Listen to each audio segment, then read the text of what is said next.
Welcome to another Firewall chat. With me today is Matt from SpiderOak and the Digital Privacy Alliance.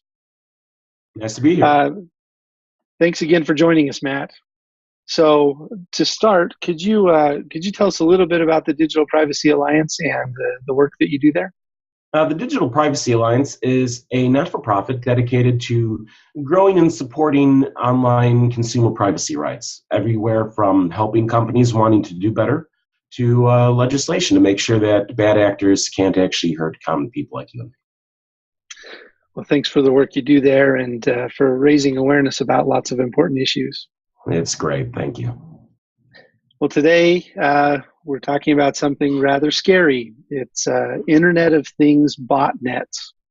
So to start, can you explain a little bit about what the Internet of Things is and what that comprises?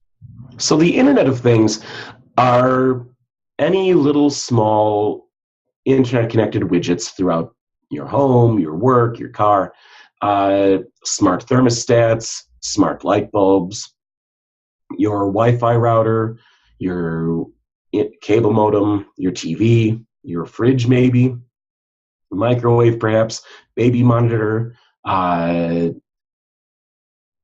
smart internet-connected cameras, door locks, pacemakers, hearing aids. We're talking just about every little widget that you don't really think of as a computer. So not like smartphones or PCs, but everything else that has little internet-connected computers built into them to accomplish part of what they do. And so what is a botnet that runs on the Internet of Things? Or why are these Internet of Things devices vulnerable, and what can happen when they're infected? So let's start with what a botnet is. A botnet is a bunch of computers that have been hacked, infected with malware, or otherwise where somebody other than the owner or the intended user is making use of it to conduct attacks, normally distributed denial of service or DDoS attacks, where you have hundreds of thousands of computers on the internet trying to hit a single site in an effort to bring it down. Also, botnets are often used to route more sophisticated attacks through to cloak where they're coming from.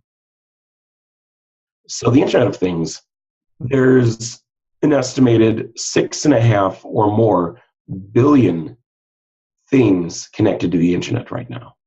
And then we're talking, like I said, door locks, cars, pacemakers, little widgets like that. And typically, the major security issue is that the people making these devices, they're hardware manufacturers, they're device manufacturers, they make their money by selling a thing. They get raw materials in, they get parts, they assemble it, they build it, they ship it to Amazon or to a store shelf and you buy it. They don't make money from offering software updates, so there's no real incentive to secure these devices. There's no real incentive to update these devices. So you get a device, and you may wind up with a default password that you never change. You get a device that may never receive software updates for years.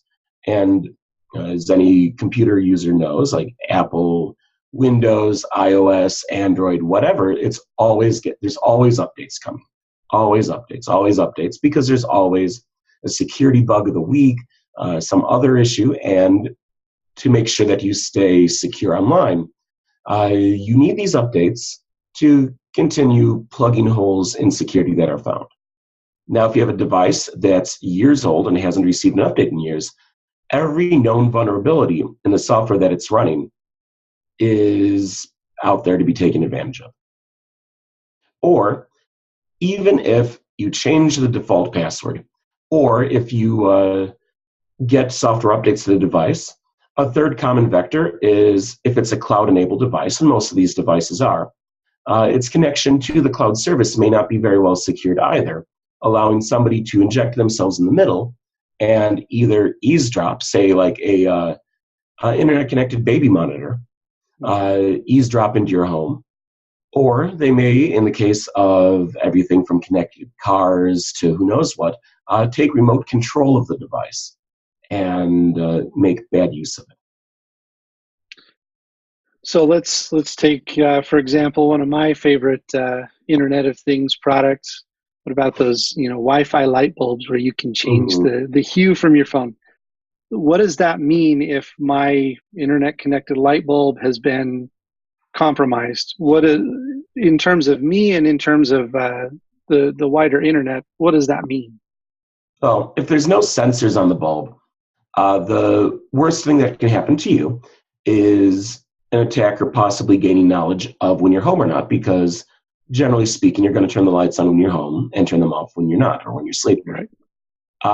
That's a very real personal security risk. Typically, though, what a lot of these devices are used for are for the DDoS botnets. Mm-hmm. That it's a lot simpler, it's a lot less directly targeted, and a lot of these devices have default passwords. And so there's two big botnets in 2016, Mirai and let's see the name here, Bashlight, that made waves in 2016 for taking down major websites through DDoS attacks entirely through basically internet routers that hadn't had their default passwords changed.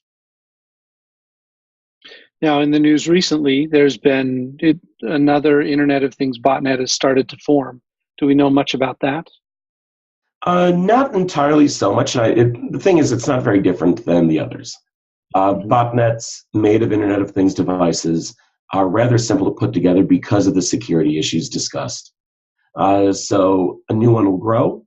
And typically the person who builds it they won't use it themselves. What they'll do is they'll sell access to it. So you have this digital economy of botnets. So you have somebody who invests their time into safely for them building a botnet of typically anywhere between 300,000 to millions of devices. And then they sell access to it. So for a few Bitcoin, or today's Bitcoin price is even less than that, less than 1 Bitcoin, go and make use of it to attack people that you want to. So the attacker doesn't actually control the weapon. They just rent time on it as they need. That's pretty terrifying. It's a modern world today. So let's say back to me and my light bulb. Is there anything I can do to protect my light bulb? Well, the easiest thing is to make sure you buy from vendors that have a track record of shipping updates. Some simple online searching should be able to uncover that. Change the passwords. Don't leave the default password. Don't leave, even if it looks like it's a random string printed on the bulb, if you can change it, that's even better. A lot of times these strings can be predicted. So make sure you change it to something that you know and keep it behind a firewall. So that way the bulb sure may connect out to a cloud service. That's a lot more sophisticated attack than just looking for a default password or for looking for the bulb trying to connect directly to the internet. Okay, great. Well, thank you so much, Matt, and be careful of your light bulbs, folks. Who knows what could happen? Gets downright spooky. All right, well, this has been another Firewall Chat from SpiderOak, and we'll be back next week with another one of these. So if you have any questions or specific topics you'd like to hear Matt or one of our other geniuses here at SpiderOak discuss, please be sure and drop us a line and let us know. Thanks, Matt. Thank you.